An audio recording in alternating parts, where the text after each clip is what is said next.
So it was interesting that Gary talked about Nimrod and Tammuz and those others. Nimrod is not a myth.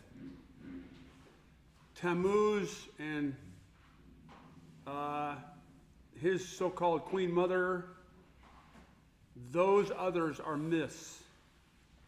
And I did a graph some time ago, or at least a worksheet some time ago, with the Greek and Roman gods, the Babylonian gods. If you stick all those, even the Egyptians and the Canaanite gods next to each other, the only real tangible thing that you see is different is their names. Their names are different.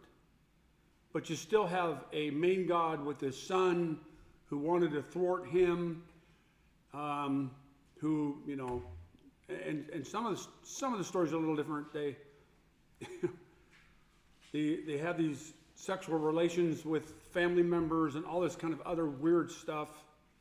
And they set out to kill God or, you know, Zeus or others. Just very strange stuff. But all these gods have these same powers, and they all stem from Babel, and we'll get more to that as we go. But Nimrod was the initial world rebel. He wasn't the initial rebel, but he was the initial worldwide rebel. Yes, Jeannie? Okay, so I didn't go to college, so I didn't learn about some of these Zeus you just mentioned, some of those. So, Mm-hmm. so are those that literature taken from some of these? Exactly. Okay. Exactly. And what I believe, and what Gary believes as well, I'll speak for him because we've talked about it. But what has happened is Nimrod comes, and then his legacy continues. Now, we don't know when he died. But his legacy continued, and when the Tower of Babel, when God dispersed the nations, they took Nimrod with them in mythology. So now you've got, you know, the different languages, and they won't say the name Nimrod. They'll say Osiris in Egyptian. They'll say Zeus.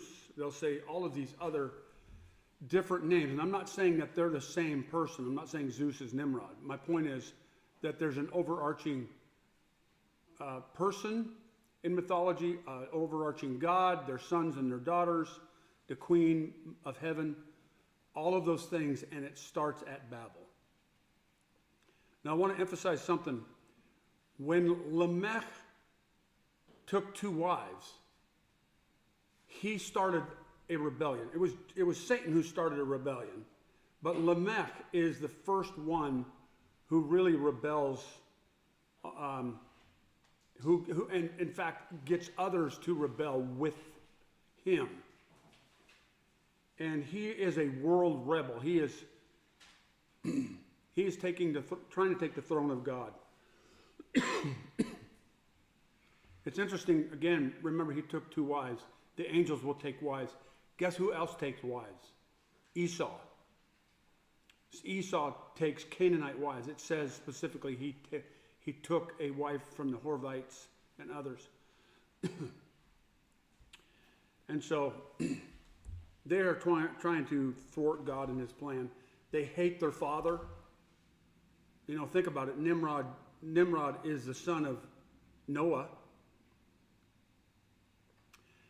But we don't know who his mother is.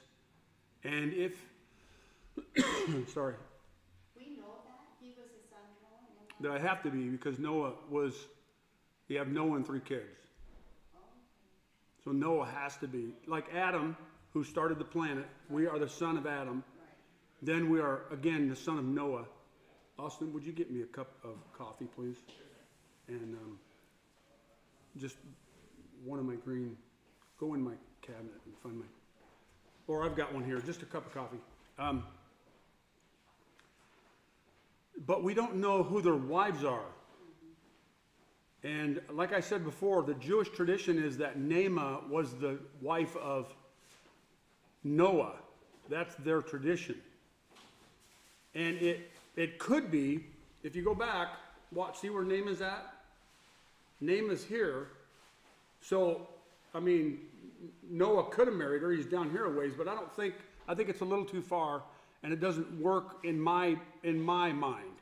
Okay? I think that one of the offspring here from Lamech married one of the line of Noah. That's my guess. We don't know, but it probably couldn't be Shem. And in fact, when we get into this genealogy of Noah, it says that he was righteous in his generation, and we're going to talk about that. Okay, I think it's important. What that means is maybe interesting, and some people just don't want to touch this with a 10-foot pole.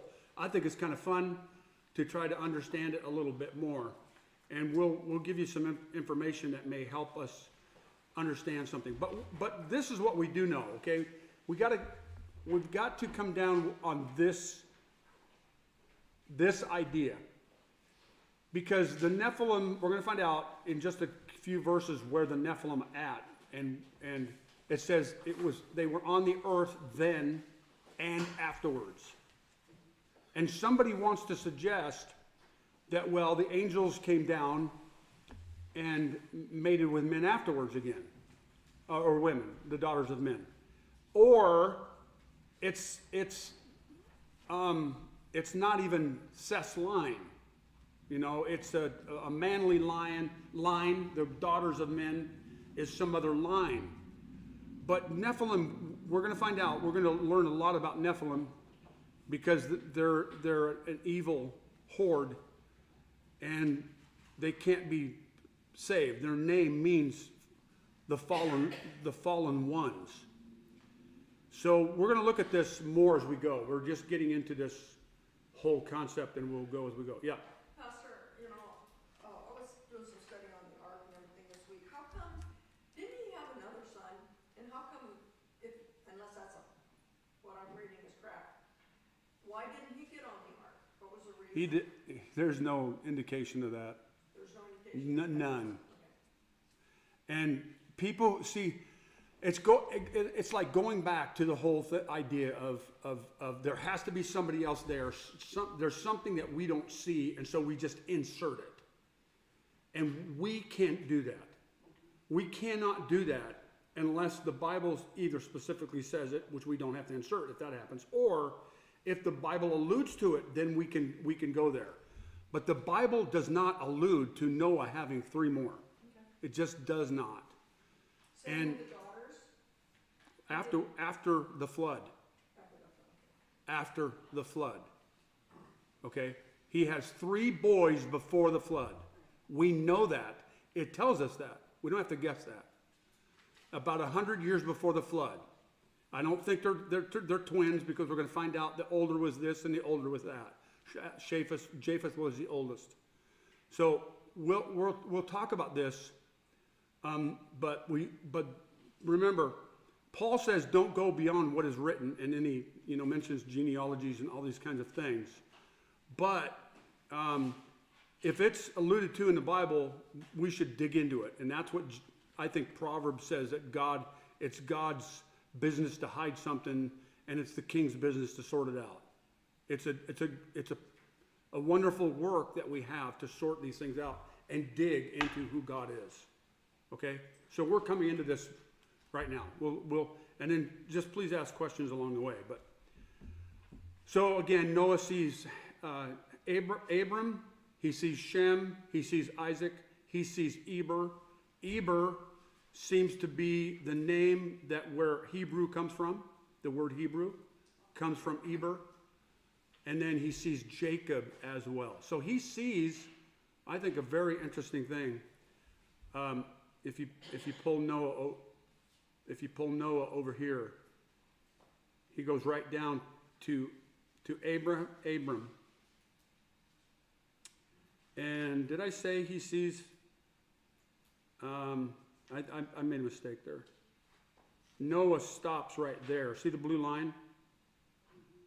And so he sees Abram. Noah sees down to Abram. Oh, what I was saying is Shem sees Isaac. That's what I was saying. Right there. If we move the line down to the end of Shem's line, right there, he died 2,158 years after the flood. After creation. He's right there. He probably sees the birth of Jacob there. See that? Down at the bottom. So I think that's why I think this is really interesting. They see multiple generations. So just a reminder, I think we went through this, right? Adam means man, Seth means appointed. We went through this. So again, Adam, the whole story of redemption, and I think the whole story of loss in Cain's line, but the whole story of redemption is in Adam's line. Man is appointed mortal sorrow, the blessed God shall come down, teaching his death. Whose death? God's death. He comes down. His death shall bring you the despairing and comfort and rest. Okay? That's what that line, their names mean. Yes? So, I try to understand this. So, if I was speaking, if Methuselah, say, Yeah. his name means his death shall bring. Yeah. So, I'm just saying, so if I have this child and I call his death shall bring, that just seems so, I don't know, it seems so weird. But that's, Yeah. but that's what they're saying when they say that name. Right. Now, remember, it's translation, okay? So remember what it means here now. And I think, we went through this, so let me go back here, okay? So let me show you. Now, so it doesn't mean, like Avram, okay? Abraham's first name, Avram, okay? You start with the Aleph, and the Aleph means strength or head or leader. So it doesn't just mean one thing. It means an idea. It's an idea. Okay? So you have to translate that idea. So if you go Aleph and Bet, which has the V sound, or the B sound, Av. So that's the first part of Abraham's name, Av. Okay? And he's the strength of the house. What is the strength of our house? Who's the strength of your house? The father. Av, father. Avram means father. Okay? Avraham means the father of many. So you go, well, Abraham's name means strength of a house, and so he's the pillar, he's a door or something. No, you have to, well, what does God mean by that? So that's kind of the idea. So we have to go from thinking like what I've heard like Greeks and try to think like Exactly. That's why when it's translated into the English, it can get really like, is that really what it means? And so some Bibles help us in that they say, well, let me explain to you what it means, and so they'll put their meaning down. That can be helpful, but at some points they get it wrong, or some points they don't give the whole meaning, or some points for me anyway, I like to just give me the literal meaning. I'll take the translations and the original, if we can read the original, which there's plenty of sources out there to help you with that. And just give me the original. Okay, then what does Bob say about this, or Jim, or whoever? Who are these other translators? What do they say? Get their ideas. Okay, but what does it say in the literal translation? And Bible Hub has a couple of those in there. Okay, Young's literal translation. All right, it's things like that. And you say, well, okay, I think there's more in this than meets the eye. Because I'm going to give you an English Bible, and it's going to be the ESV, and this is what the English wrote down in this one book. But there's a bunch of other books that have that one, let's say that one verse you're looking for, and you go, well, let me see the other ideas, you know, and it's very helpful, okay? Does that make sense? That's why, again, going back to the hieroglyphics and the Egyptian hieroglyphics, Canaanites, the original Canaanite language and stuff, and the original Hebrew language gives you a picture, and you're supposed to know the idea of that picture. And then if I draw these pictures in a sentence, you can say, well, what does he mean by that? You know. And when you grow up in that culture, you kind of get that whole idea. Of course, and then they change them to letters later, and they spell out words like, basically like English. Okay? Makes sense? Okay. So, yeah, his death shall bring the despairing and comfort and rest. The despairing and comfort and rest. We mourn over Christ who gave us his life, and yet his life gave us comfort. Seth's line, man is appointed to be moral, miserable, sorrowful, incurable, but the blessed Lord shall come down, teaching that his death shall bring both the despairing and comfort and rest. Okay? So that's generally what Seth's line means. Cain's line, just a reminder, it's the opposite. Okay? Man bears offspring that is frail, a fugitive smitten by God, and this is requested by God. He is despairing, and the flowing river is running forth onto the offspring of the frail man brought forth. In fact, there's no help for him. There's no hope for him. All right? Noteworthy dates and notes. Methuselah, his death shall bring. His name meant judgment. A long life meant mercy. A long life meant mercy. Enoch was translated halfway between Adam and Abraham. Elijah was translated halfway between Abraham and Christ in the period. Okay? So halfway between Adam and Abraham, Enoch goes up. Halfway between Elijah and Abraham, Christ. Elijah was translated, I'm sorry. Halfway between Abraham and Christ, Elijah was taken up. Okay? Approximately. The Jews would have never contrived that God would die.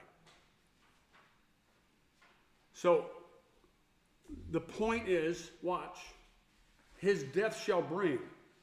Well, I think I'm going to call this man's name, I'm going to write this, I'm going to falsify this Bible.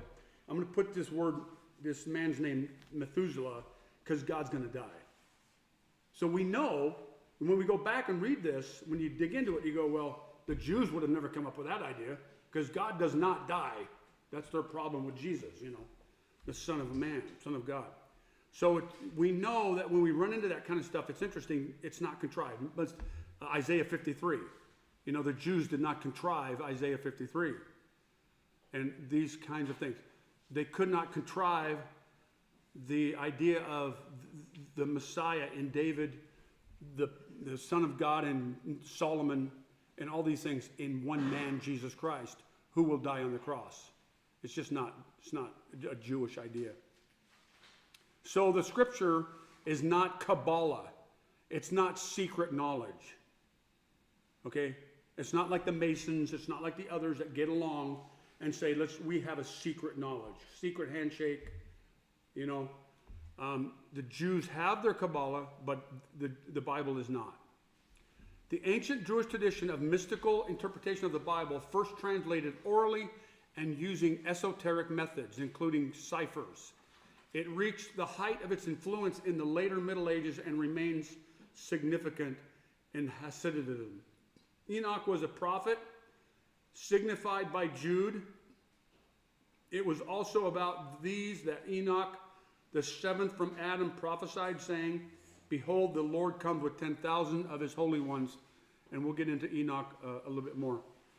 Did Enoch testify against his cousins? See, who's Enoch talking about in Jude or in his book? Enoch, the seventh from Adam, prophesied about these. Who? He said, behold, the Lord comes with 10,000 of his holy ones to bring judgment on these people. Who is he talking about? He's talking about, of course, the angels, but he's also talking about the people in prior to him, his cousins, Lamech, Cain, his uncle, great uncle, whatever it is, you know. He's testifying against these people that God is bringing judgment on the planet. This is from Answers in Genesis. The creation was 4004 BC, and then you can see those numbers there. I think I have them in your pamphlets there. We don't have to go over them, okay? But they're helpful. All right? Why do we think Jesus was born around 4 BC, possibly 2 BC, somewhere in there? Because Herod the Great had to be alive, and he died at 4 BC, if I remember right. I think he died in 4 BC. Am I right, Gary, there about that? Yeah. Herod the Great died in 4 BC, and Jesus was born by then. Okay? So that's how those dates, that's how they kind of work those dates out. All right? I actually have probably been here, haven't I? Because I remember showing this. Or did I just skip down and show you? Here's the evolution of man. And then here's a better picture. Yeah, the decline of man. Yeah.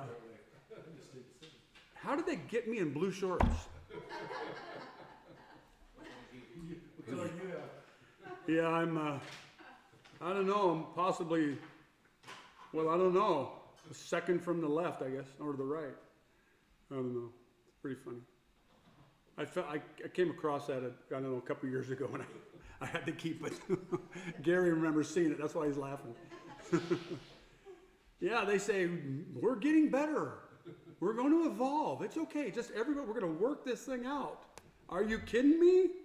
They're banning soda in New York, you know. Look what it's doing to us. I'm so glad he had that cup in there. That is just classic. That's great.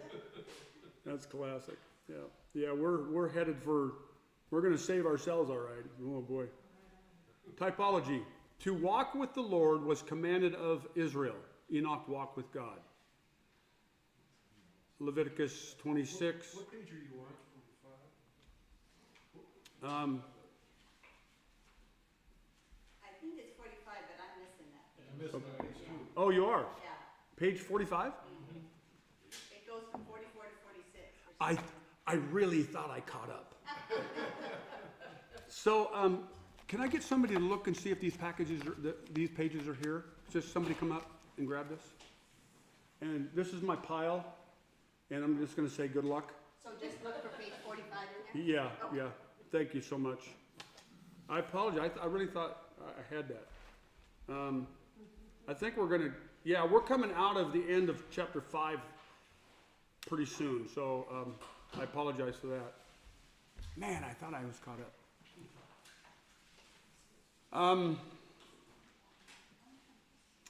This walking with God still remains the standard for believers' life, Alan P. Ross says.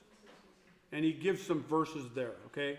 Colossians 2:6, Revelation 3:4, and others. What is it to walk with God? To know Him, to know His Bible, to know His Scripture, His Word, and to abide by it. Okay? How can two walk together unless they what? Amos says. How can two walk together unless they agree? How can you walk together with God unless you agree with Him? And if we agree with Him, we're going to obey His word. Okay? So that you may walk in a manner worthy of the Lord, Paul says, and may please Him in every way, bearing fruit. Is that page there? Tell you what. This is a quick fix. So are you only missing 45? So far that I've come across. Okay, I think that should be the last page. Let me look at something here real briefly.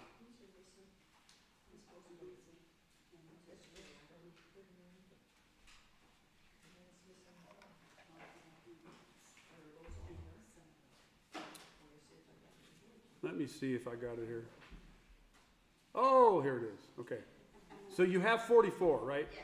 Okay, so yeah, this is the last page, and I apparently didn't print it out. So I'm going to print one out, and if you'll copy it for me, that would be great. It'll print out that there. Yeah, In the copy room? yep. And it'll take about a minute because it's got some graphs on it. Okay. Okay, what did I do here? 1, 2, 3, 4, 5.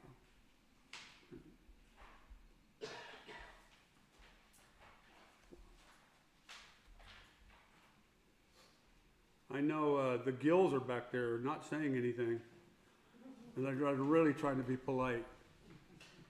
Where's my last page of chapter 5? It's coming out now, all right?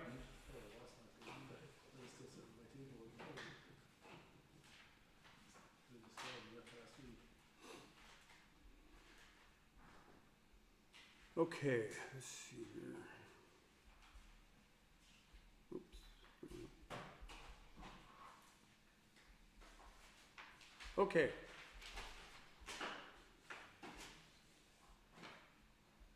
So, walking with the Lord. So, knowing Him and walking with Him and pleasing Him. I love this. It's found somewhere else too. To find out what it is to please the Lord, it says in Ephesians. And it says here, walk in a manner that pleases the Lord. The only way that we can do that is to find out what the Bible says. And when we come to those areas where we disagree or don't understand, we take it by faith and we obey. We obey. All right? Ephesians 4:1, I urge you to walk in a manner worthy of the calling. How do we know what the calling is and what is worthy of it? Watching people's lives, watching what happened with God and other people. By faith, Enoch was taken up so that he should not see death. And he was not found because God had taken him or removed him. Now, before he was taken, he was commended as having pleased God. Hebrews 11:5. So the writer of Hebrews, and that's an argument we're not going to get into right now, but whoever wrote the book of Hebrews is saying Enoch walked with God, but he's going a little step further because remember, Genesis says he walked with God and he was no more because, you know, he's being very specific. God took him. God took him. He was commended as having pleased God. So when you and I say, well, I want to be taken in the next bus, okay, whenever, if it's the rapture, whether it's a pre-trib or mid-trib or whatever, I want the next bus. Now, if it's death, okay, but I want the next bus to go to God, all right? Buy your tickets. Everybody got your tickets? You know, you get the, remember that saying, he got his ticket punched? Well, I mean, when the Lord punches my ticket, fine, but we want to have a ticket in the first place, okay? The Lord took Elijah up to heaven in a whirlwind. In a whirlwind. So God is able, and he does. Now people, you know, remember this, in particular, the world thinks this stuff is just hooey. Can I use that word? Is that, the elders going to let me use that word? The whole concept of God snatching somebody up, or the whole idea about Jesus ascending to heaven, or Elijah ascending to heaven in a chariot. Remember, he wasn't harpazoed. He wasn't snatched away. He rode a chariot, which is kind of cool. That'd be kind of fun. So that's the concept there is real. And again, we talked about it a little bit this morning. Did it come out? Okay, I know what's happening. I know what's happening. I know why it didn't come out the first time now. Because see these things? These things cause a problem, so I'm going to delete them. Well, you have AIG creation at 4004. Now, that's Usher's chronology, 3, 2. 4. Yes. Do they complement and follow each other, or are they? They like his dating. They like his dating. They're not significantly different then. No. Okay, that one should come out. I'm sorry, the pictures Okay. cause a problem there.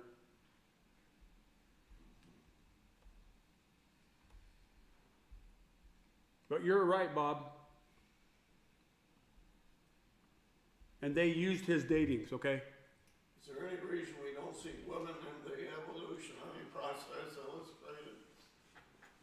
Well, and we just have to go back by this whole idea that woman was taken from man. Woman was taken from man. Now we see in our Greek thinking, we want to say, well, that demeans her. And honestly, that's not true. That's not true, because God said, I made them, he said, I made man in my image, male and female, I made them. So we can argue with God if we want. If we want to take that up with him, you know, we can, but it's really a worthless argument. That we can't, we're not unlike God. Or we're not like God if we don't have women around. We're just not fully complete. Okay? Does that make sense? All right. Okay. So anyway, there's a picture of the harpazo. Enoch seems like this word taken, remember when people are taking things? God is taking here. And he took Enoch. This seems like the harpazo, the idea, okay? I want you to think about a couple things, all right? Enoch was taken. I think that you could use the word snatched. It doesn't say that, but he took him up.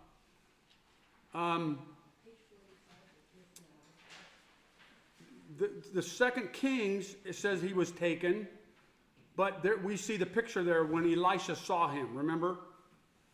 Elisha saw him, so he got a double portion of his spirit, all right? I want you to keep this in mind as we go. Enoch was taken.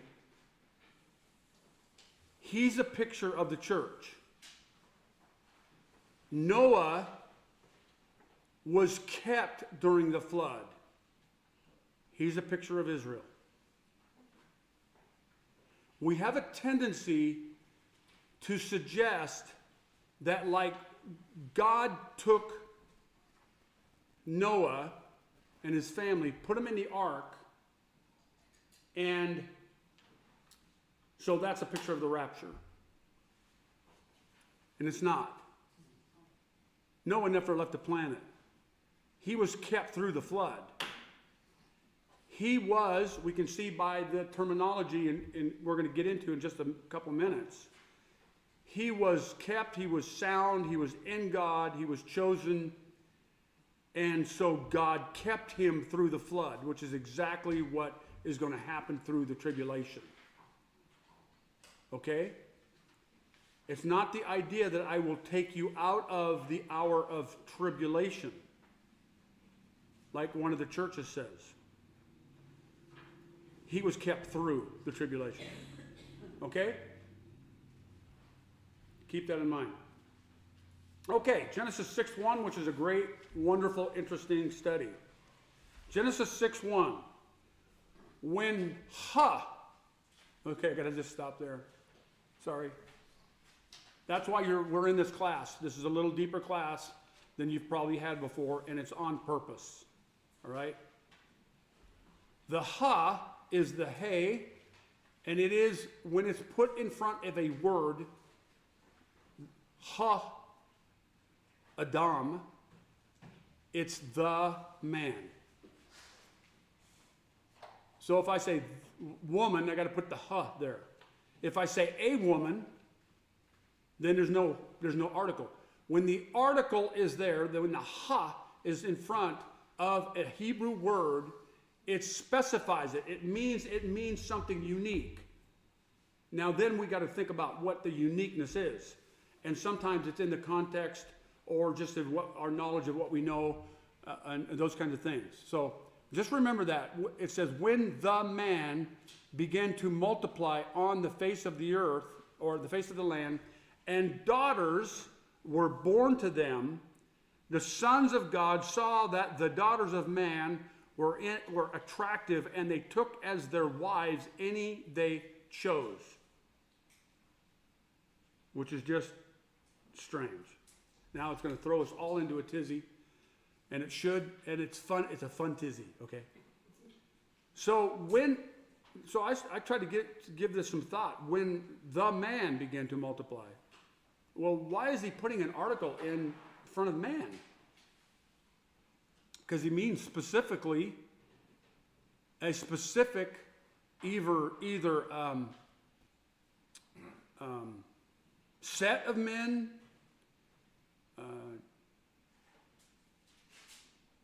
apart from something else. He's setting men apart. Mankind. Remember what the Lord said. He made man. He made man. Female and male, he made them. So who's being set apart here? The man, the men of the earth, okay? The ones that God made. They multiplied. And they had sons and daughters, okay? And then it says the sons of God. Well, he just used the men, the man, and daughters were born to them. So you see, we've got some specific groups going on here. And it's interesting in the Hebrew when you kind of look at this stuff, you go, why are these groups specified? And I think it's important that you have three specific groups. You have mankind on the earth. You have daughters are born to them, group 2. And group 3, you have the sons of God. Oh, wait a minute. I thought the sons of God were men. I thought they were the men of God. No. Because we've already been told that God made man, male and female. He made them. And when they came together, they created. And when they created, they began to have daughters born to them. Chapter 4, by the way. Links back to chapter 4. Okay? So there's some specificity going on here. And people would, some people might say, this is too technical. That doesn't make, I think you're just making too much out of nothing. But you know what? Every jot and tittle, I'll say that over and over. Every jot and tittle means something, and the article in Hebrew means something.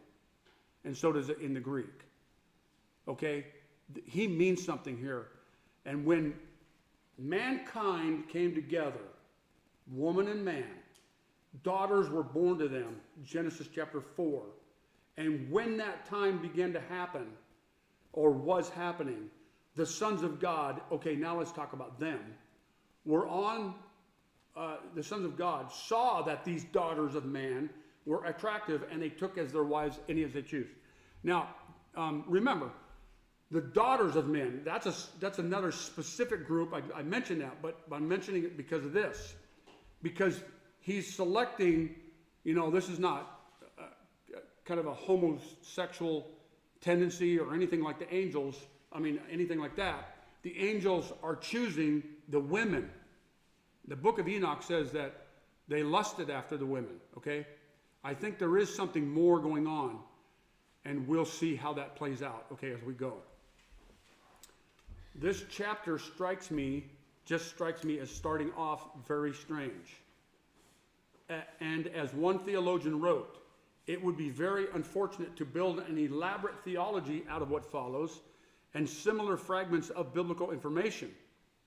But he then writes, if we needed this information, God would have provided it in a more clear and complete form. I want to remind you what I believe, that the Holy Spirit inspired what is written, and we don't have to go around the text too far to find treasure and enjoy God's text. But with much study, even if we were to use only biblical text, we find great treasure and insight. Okay? So there's, again, some people say you don't go digging for trouble. Don't go digging for ideas if they're not there. Okay? But I'm going to dig for the ones that are. And I'm going to look into the strangeness and the weirdness, the strange text that God has, the interesting, loving text that God has. I'm going to look into them, hopefully, with God's help. Well, for sure with God's help, or I shouldn't be doing it. So we're going to do it. 5:1, God created man. Male and female, he created them. And named them man. Okay? So them were having daughters. Them were having daughters. And then somebody else came along and got involved. In 6:1, the article is an article of delineation. Mankind as opposed to what? That article is delineating that word. Now, again, see, in the English, you don't see that, do you? And in fact, when we say the daughters of men, we go, well, okay, fine. The man, we say fine. But when the Hebrew puts it in, or the Greek puts the article in there, they are talking about a specific person, a specific group. They're delineating, they're specifying it, they're making it different than others. That's what those two languages do in particular. And so it's important to understand that, all right? So, A, Job 1:6. Now there was a day when the sons of God came to present themselves before the Lord, and Satan also came among them. Now remember what I said about translation. When you come to something that's interesting, you try to find that in the text where it's at, the context where it's at, in the book it's at, and in the Hebrew, okay? And the sons of God, the term sons of God, which we find up here, the sons of God, is used here in Job 1:6, the sons of God. They came to present themselves before the Lord. Is that man? Is that Seth's line? No. No. Because we know that picture in Job 1 and 2, it happens twice, is in heaven. It happens in heaven. Job 2:1, on another day the sons of God came to present themselves before the Lord, and Satan also came with them. Job 38:6, on what were its foundations set, the earth's foundations? Or who laid its cornerstones? While the morning stars sang together, and all the sons of God shouted for joy. Okay? So in those contexts, at least in Job, they are angels. And you won't see this idea about the sons of God anywhere else. I want to remind you, who are the two men, earthly human beings, that are the sons of God? Adam and Jesus. Okay, Jesus is the Son of God. Adam stepped out of his role. I think he had to be readopted, just put it that way. We are sons of Adam. We are not sons of God until we're born again. Okay? He gave us the right to become children of God. In John 1, that word is the authority. We have the authority to become children of God. We were not before. We were not before. Okay? So if somebody wants to argue with you that these are men, you got to tell them, you got to ask them some questions. When did the fall happen? Genesis chapter 3. Was that before Genesis 6? Yes. Okay. Was that before any other men were around before Cain? No. No, there was nobody else around. It was Adam and Eve. And when they fell, whoever was born from Adam and Eve were not sons of God. So that's the theology using the Bible. Okay? But it's very clear here in Job. We're confirming it with our understanding of the Bible. We're using those threads. That makes sense? All right. We may want to suggest this makes no sense. See how I just went in there? It was an accident, but it was fun. This is not some Meg Ryan movie where angels fall in love with an earthling. Why would an angel take this chance? Good scholars denounce the idea that this is the mixing of strange flesh. However, the evidence for the mix is more than sufficient. The premise, then, is that these are fallen angels who lusted after women and wished to procreate and fill the earth with their seed. Now, I'm gonna say this. The Bible's very clear to me, and I think to Gary and others, that this is what happened. That men, that angels, it says, that's what the Bible says. They saw the daughters and wanted them. That's lust. Enoch makes that very clear. They lusted. But what I did was, and I want to caveat this, and I'll even underline it, as an opinion. Okay? It's my opinion, but I'm using Genesis chapter 3 here, that they wish to procreate and fill the earth with their seed. That's the whole idea about rebellion. That's the whole idea with Lamech. That's the whole idea with the first Lamech. He wanted to rebel against God. Satan wanted to rebel against God. Adam did rebel against God. Cain did. Lamech in a big way. Nimrod will. On and on and on. But the promise, I should say the prophecy, remember in Genesis 3:15, is those two seeds, the seed of the woman and the seed of Satan will fight. They'll be at odds. And so I think that, do you know what's happening in the world right now today? In the West? That Islam,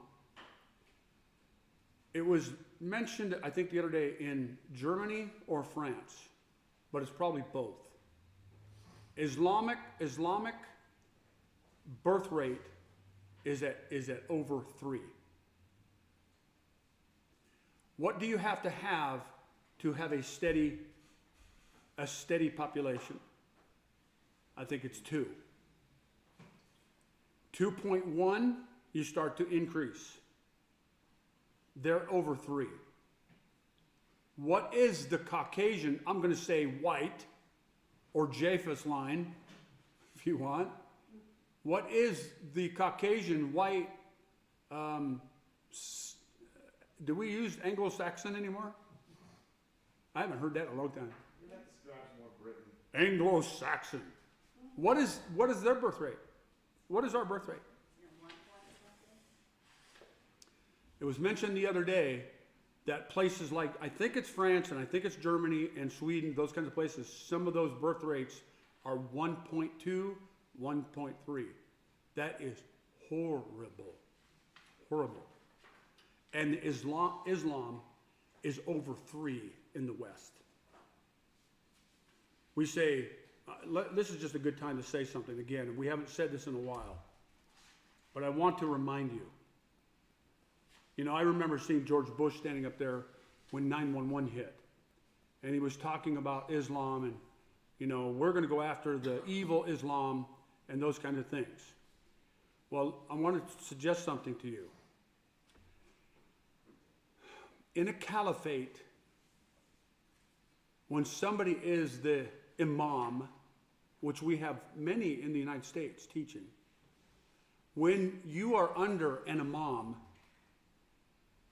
well, if you're in Islam, you are under an imam, but you are under Sharia law, period. You don't have a choice. So we can say that we have peaceful Muslims, okay? And that is true. we have some peaceful Muslims. But when the stuff hits the fan and they are made to choose, they must choose the caliphate. They must choose the Quran. They must choose to submit. Islam means to submit. That's the danger. We don't have to worry about these people because they're peaceful. Now, this is not for us. Remember, in the Christian heritage, this is not for us to be hateful or take up swords, okay? This is for us to understand it and preach the gospel. If YouTube wants to cut me off because I want to talk about preaching the gospel, they can. They can't get me for hate speech. They were going to try, and maybe they will. We don't hate them. We love our enemies and all those things. But who's picking up the sword? It isn't the Christian. Some extremists, but it isn't you and I. We are allowed to love them. But the point is, in our United States, that the Constitution is secondary to them. But you know what? That's kind of the norm now. Because it's secondary to everybody, except those people who love America. And we want Donald Trump back in 2024. And so there's a plug. So I believe that this is to continue to carry this on. Now, the idea here is that Satan is, a third of the angels went with him, but I liked one of the comments that I came across, and he said he did not have order in his principality. Or either that, or he talked to some of these guys and said, go do this evil thing, and they did it. The book of Enoch, we're going to read it. And the book of Enoch will talk about Simjahaz, or whatever his name is, that led this section of the rebellion. And that is what Jude is talking about. They are locked up. It was so bad, they got locked up. Why? They mixed flesh. What happened in Sodom and Gomorrah? Mixed flesh. What is homosexuality? Mixed flesh. See, this is the really, really bad thing. It's mixing flesh. Okay? The angel view is prevalent in extra biblical text. I just put these here for you to go look at if you want. There's your backup. It's in Josephus. It's in Philo. It's in Enoch. It's in Jubilees. By the way, we got to be careful. All of these are not biblical texts. They're extra biblical. The Catholic Church and some others like these and canonize some of this stuff, but we take it as just kind of a backup. The Second Baruch, the Genesis Apocryphon, and the Septuagint. The summary goes that angels came to earth, lusted, mated with women, and produced a race of giants. More on giants later. First Enoch asserts that Noah's flood came to destroy this angelic human union, which was hostile towards Yahweh and his plan for creation. Okay? And I gave you those. You can go look those up. You can find Enoch online. All right? But we're gonna talk about some of it. Let's stick with the significant biblical evidence for now. Jude 6. And the angels who did not stay within their own position of authority, but left their proper dwelling, he has kept in eternal chains until gloomy darkness, until the judgment of the great day. Now remember, I told you, I think before, and again, I might be getting ahead of myself, I might have it down here, but that word is the one that Paul says we are in a tent, and we're looking for a new home. The oikonon is our tent. It's our home. And they left their tent. Now, we want to say, well, that's their home is the heavenlies. Well, I would suggest their heavenly tent. They left their heavenly tent. Now, I'm leaning toward the idea that they may very well have just possessed men to do this. Okay? That's where I'm kind of leaning. But remember, they transform. You know, remember when Abraham is seeing the three characters? God didn't possess anybody. Those angels didn't possess anybody. They came looking like men. So we say, well, can they procreate when they do that? You're going to have to ask God. I'm just going by the text. So it could be, just pick one. We don't know. Did they possess other men or did they come as? It seems to me like Lamech is a really, really bad guy, and that's why I said that. But again, these angels, they appear as angels of the light, by the way, and they very well may procreate, and I would buy that in a heartbeat. Okay. So they're kept until the judgment of the great day. Just as, and I love this, going through Jude, we're finding this stuff out, even it's solidifying this idea. Verse 7. So the angels did this just as Sodom and Gomorrah and the surrounding cities, which likewise indulged in sexual immorality. These angels indulged in sexual immorality. And this is the concept that we just can't buy. It doesn't make sense to us. My Greek thinking can't handle this. Angels don't do that. Their bodies aren't meant for it, whatever. I mean, go ahead and throw out all the arguments you want. But the point is, Jude makes it clear. Genesis 6 makes it clear. Peter makes it clear. Okay? Jude is Jesus' brother. I think they had a meeting. I just think they did. And Peter, he had lots of meeting with Jesus. I love it. One on the Mount of Transfiguration. I think they know what they're talking about. And so we may not understand it all, but we just believe it. They indulged in sexual immorality. Now, how do you think that Satan and his angels want to bring you down? That's one of them. And we're going to get that into Jude here pretty quick, pretty soon. In the next couple of weeks, we're going to talk about Korah. We're going to talk about Balaam. And we're going to talk about Cain. What were those three men doing? Rebelling, greed, and sexual immorality. Okay? So we're going to talk about those things. Because that's Satan's ploy. That's how he got Israel to sin. At the end of Numbers, and in Deuteronomy was the warning, but the end of Numbers. They had sex with the Moabite women. Think about it. The men were having sex with the Moabite women. Well, that sounds kind of like interesting, because that's what's happening here. The enemy is infiltrating and taking advantage of the women. And by the way, the warning's in the church. Remember the false prophets? Where they seek to get into weak-willed women's houses?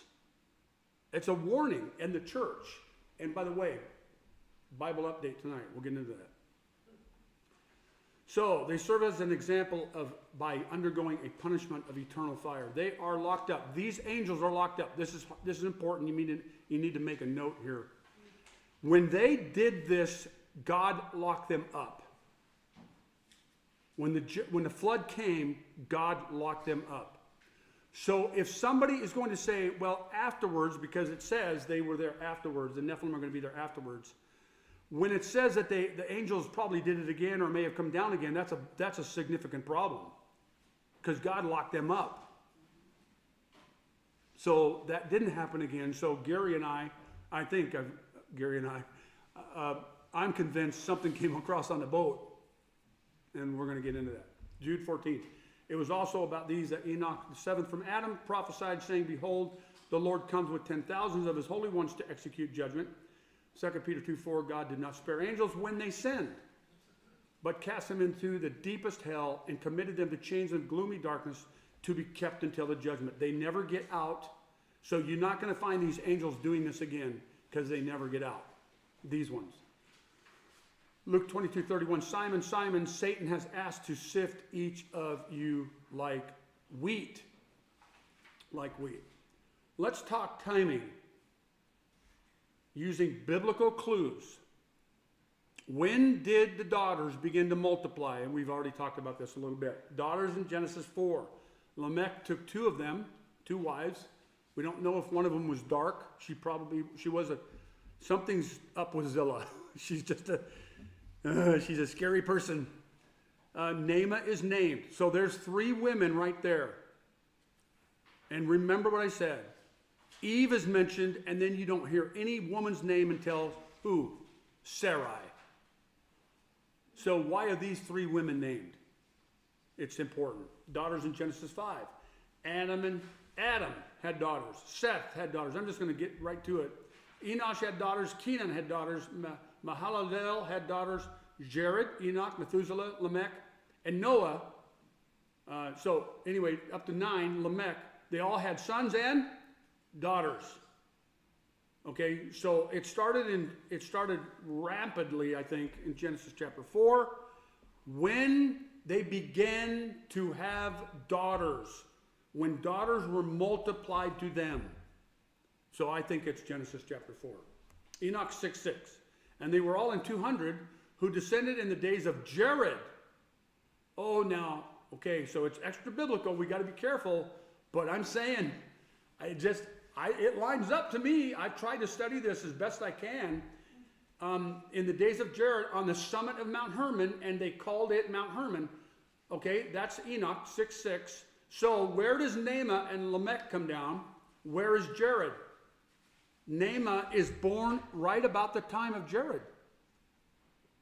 And Enoch says, in the time of Jared, which I think is very, very interesting. Very interesting. Okay? When you go back, what was the 200? What did that mean? 200 angels came down. Oh, okay. Yeah, I'm sorry. 200 angels came down. We're going to read part of this. They had a leader. It was his idea. And they came down and they started doing some really weird stuff. Not just having sex with human women, but they did some other things as well. Okay? Okay. There's Mount Hermon. It's called the Switzerland of the Middle East. Lebanon was gorgeous. I've got a little, just a short, very short, like 4, 5, 6 slides on Lebanon that I keep, I'm going to show you on Sunday nights, but I keep getting pushed back by the news and other things happening. So I've got it ready, but it's very, very interesting what the Bible says about Lebanon, what it was, and then what it's going to be. So we can get to that at some point. There is a map of, you always find your references. The Sea of Galilee is in the north and the Dead Sea is in the south. So just pick those as your references. Jerusalem is down by the Sea of the Dead Sea, and Galilee or Nazareth is up here in the north where Jesus was raised. And then you go north of that. Remember, everything evil is in the north. It's just a way to look at that. And Mount Hermon, you see Mount Hermon there to the right. Okay, it's the tallest peak there, 9,200 feet, something like that. And that's that mountain there. And just a little bit about Hermon. Hermon, the mountain of oath. It means high places. The high places of Baal were there. In 1869, Sir Charles Warren found an ancient inscription translated, according to the command of the greatest and holy God, those who take an oath proceed from here. The term oath is likened to the Greek word anathema, something dedicated to God under a curse. Okay? So that's, when you hear Mount Hermon, that's it.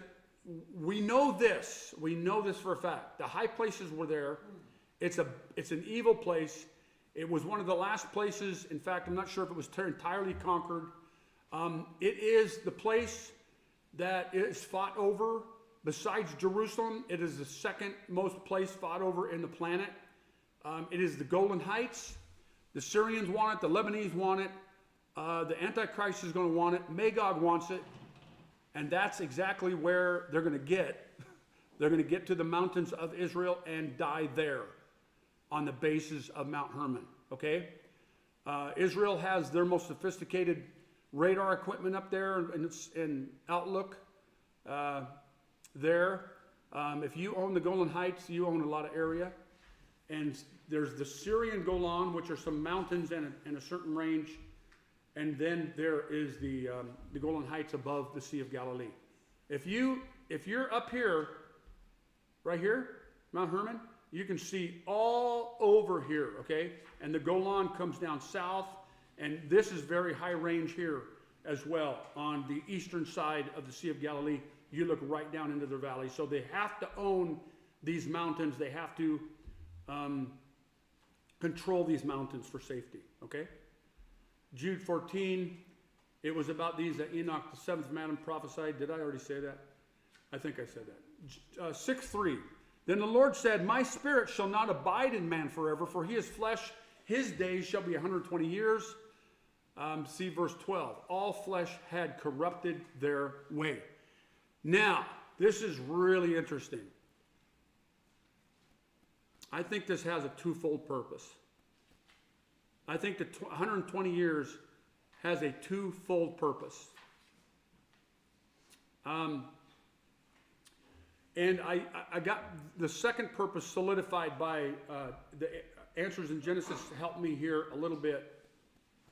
You count down to the flood, count down to when Japheth was born, count down to when Shem was born and others, and they make a very good case and for something here that I'll mention. One, who's the oldest person on the planet right now? We don't know their names, but I think last I heard it was a woman. I think she was 117. Okay, so Bruce, you got a ways to go. All right, keep up the good work. You really don't see anybody living past 120. They get to 105, 110. We've got some into the teens, but they kind of die off. So people suggest, and I think it's a good case, that people you're just not going to live past 120. Now, maybe very rarely you're going to see one, but in general, some of these principles are, you know, when God says it, He means it, right?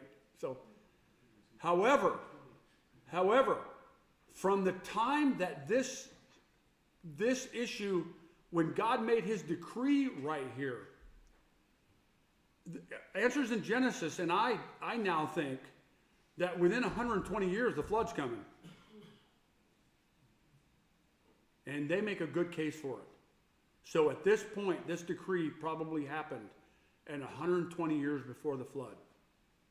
And we know, like they mentioned, we know this, the Bible tells us this, the boys were born before the flood, and 100 years.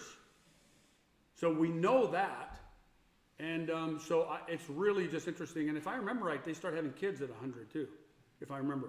They don't have kids till after the flood, okay? So they're 100, and then right after, I remember Shem, Ham, and Japheth, and then Shem's son is Seth. Shem's son? Who's Shem's son? Anyway, he's born 2 years after the flood, okay? So we'll get to the genealogy, but the point is the timing is very interesting. I believe what AIG believes, answers in Genesis. They say that this means this happened 120 years before the flood, and that makes a lot of sense. This is a huge clue. All of man was, now watch, he is flesh.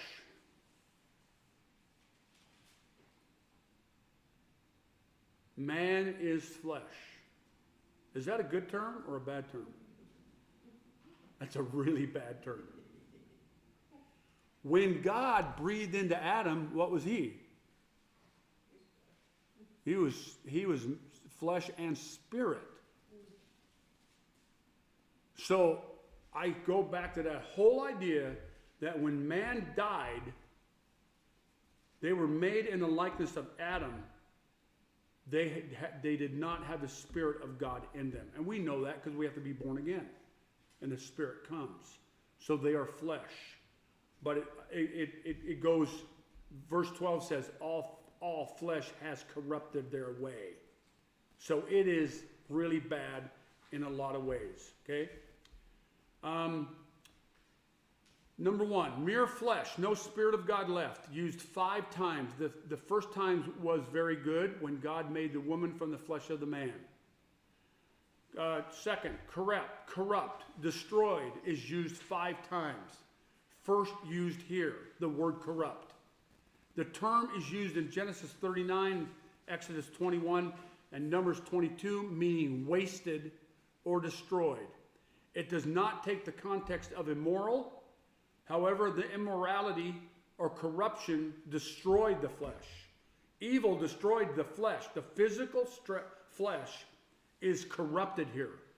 I think that's what it means. Violence is used here. Its first use is here. Violence filled the earth. Number 4, God does not delineate between man and animal. All flesh was the same, violent and corrupt. You think about this. Even the book of Psalms and others call these people unreasoning animals, like Jude says. You can't tell the difference between the animals and the men. They're corrupt. They're violent. They're violent, corrupt. Note the principle of separation.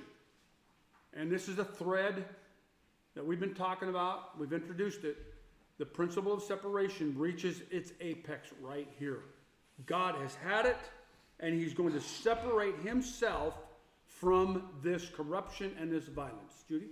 Why does he, I mean, God has, he works in numbers, and I know all certain numbers. Why did he pick 120 years? I know men were living way back, 800-900 years. Why did he just come up with 120? I think for 3 reasons. 4 reasons. 4 reasons. Shem, Ham, Japheth, and time to build the ark. Now, I've asked the question, how long does it take to build an ark? And Answers in Genesis says probably 75 years. How long did they take? You can ask them. But I think that those 4 reasons. Another, add a 5th. Add a huge 5th. Grace.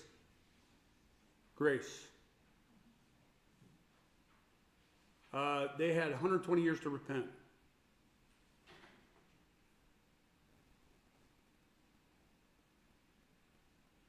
And these three boys are born about 100 years before the flood. It could be 97, 98, 99, 98, 99, 100, that kind of thing. Who knows? Noah didn't have any kids until he was 500. God is taking a serious step in separation. The oldest person on the planet today is 117. Okay. 6:4. The Nephilim were on the earth in those days, and also afterwards. And we're going to take about 2 more minutes of this. The Nephilim were on the earth in those days, and also afterwards, when the sons of God came in to the daughters of men, and they bore children to them. They were the mighty men who were of old, the men of renown. And you're going to see that ideology, that idea of the mighty men in the man Nimrod, and in some other scripture, and in other places. Okay? Nephilim means fallen ones. Now, I know this for a fact, and I'll tell you why.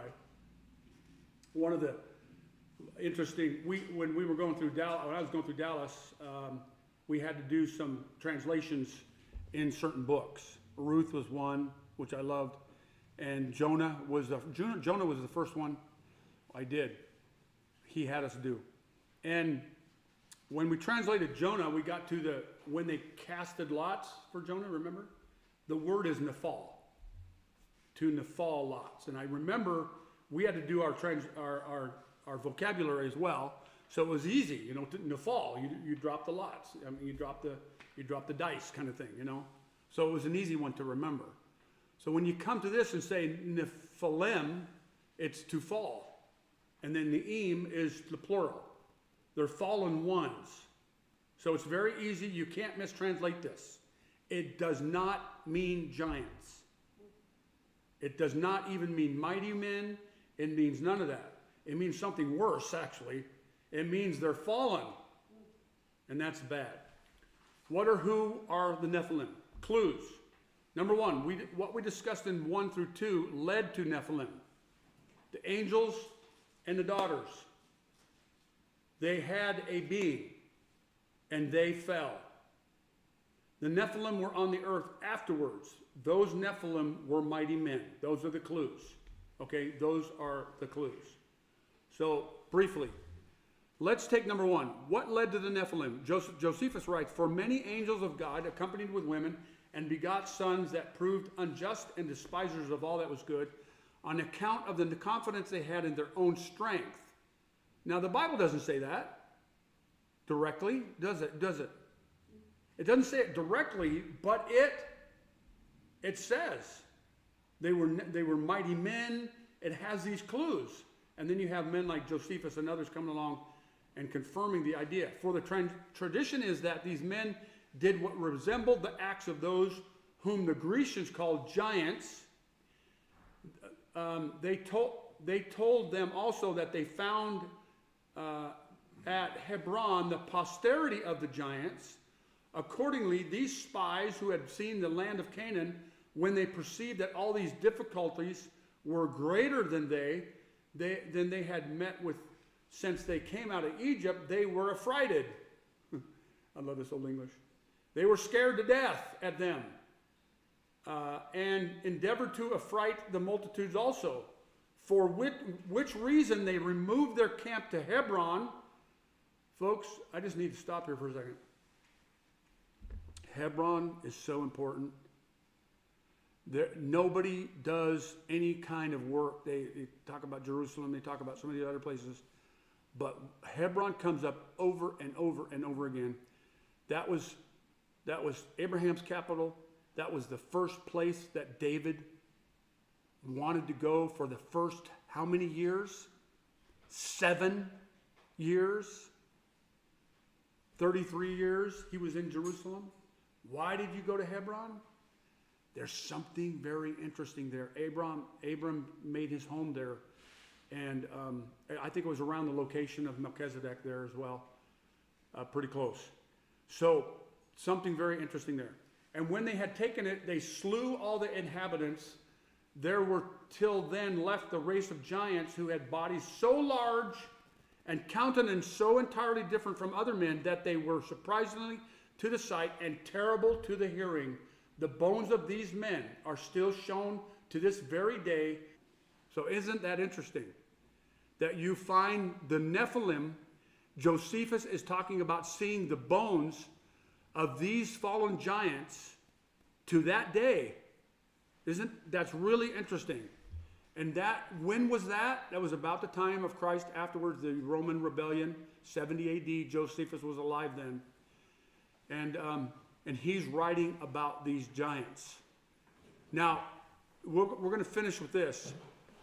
The Bible, the Hebrew text, I just want to remind you, the Hebrew text not one time uses any kind of word that says giant. Okay? The Septuagint sticks it all the way through there, and I think they overuse the word. All right? Again, I think it's helpful for us if we go and see the Hebrew text. I think it's very helpful, and we're going to have fun doing this starting not next week because there's no class next week. But 2 weeks from now, we're going to trace these guys. And you're going to find out that when you see these words, you're going to say, oh, it doesn't say giant. The Septuagint is going to call them giants automatically, but you and I are going to trace them. Because the Bible specifically says that they were sons of the giants. They were descendants of the Nephilim, the Anak. Okay, now you have they're sons of the Nephilim. So we know that they're giants. Okay, so who was with the Anakites? Who beat them? Who conquered them? Where do they live? Where did they intermarry? You see where I'm going? We're going to see this kind of very interesting stuff. And David deals with them. Joshua, Caleb, and others deal with them. Abraham deals with them. And the picture of Abraham as the Father Yahweh in this scene coming up here in Genesis is just, I'm just going to allude to it all the time because it has really opened my heart to this whole idea of Yahweh is our warrior. He carries a sword, and what he's doing, what Abraham is doing, what David's doing, is just awesome illustration for what is coming. It's coming. In Deuteronomy, God rides on the clouds. He never rode on the clouds. He's going to. in the person of Jesus Christ. And it's just going to be some awesome pictures that we open up here, okay? So let's close here and we'll get into a Bible update here in a few minutes. Lord, thank you for your grace and your mercy and your love. We're just so grateful to know your word and to know you. Help us to obey it and help us to love you in Jesus' precious name. Amen.